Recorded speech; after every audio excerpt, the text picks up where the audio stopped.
सुरुवातीलाच एक breaking news. Mumbai Pune महामार्गावर वाहतुकीची प्रचंड कोंडी झाल्याचं कळतंय।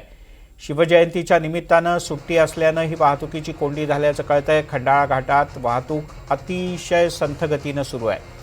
महामार्ग पोलिसांच्याकडून 15-15 मिनिटांचा ब्लॉक घेण्यात येतोय आणि दोन्ही बाजूनं वाहनं सोडण्यात येत आहेत, जेणेकरून ही वाहतूक कोंडी लवकर सुटेल। पण मुंबईकडून पुण्याकडे जाणाऱ्या मार्गावर वाहतुकीची कोंडी होऊ नये यासाठी हा प्रामुख्याने प्रयत्न केला जातोय। दरम्यान काही क्षणांपूर्वीची ही दृश्य आपण पाहतो आहोत।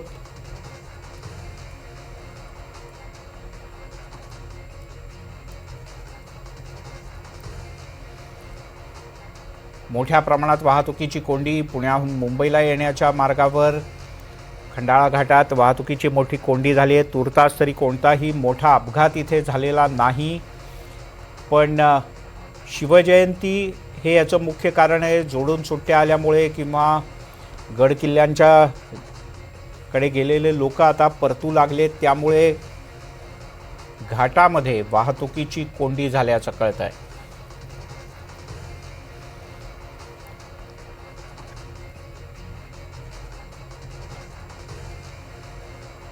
सूरज कसबे आपले प्रतिनिधी आपल्यासोबत जोडले गेले आहेत। सूरज, काय अधिक माहिती आहे?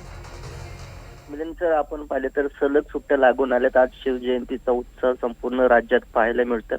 याच निमित्ताने शिवजयंती आणि पुढील 2 दिवस शनिवार रविवार असे दिवस पकडून मोठ्या प्रमाणावरती पर्यटक हे घराबाहेर पडताना दिसतात। मुंबई पुणे महामार्गावरती आज मोठ्या प्रमाणावरती ब्लॉक घेण्यात येतात। 15-15 मिनिटांचे ब्लॉक घेऊन त्या महामार्गावरती जी वाहतूक कोंडी होती ती वाहतूक कोंडी सुरळीत करण्याचा प्रयत्न केला जातो।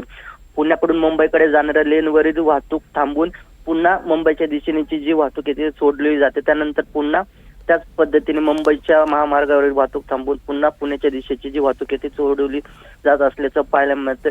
खबरदारीचा उपाय म्हणून या ठिकाणी पण पाहिलं तर महामार्ग पोलीस सुद्धा आहेत। कुठलाही अडचण पर्यटकांना त्याचबरोबर वाहन चालकांना याची पुरेपूर काळजी सुद्धा घेताना पाहायला मिळते। सध्या आता वाहतूक संथ गतीने सुरू असल्याची माहिती सुद्धा समोर येते। सूरज, तुर्तास धन्यवाद या सगळ्या माहितीबद्दल।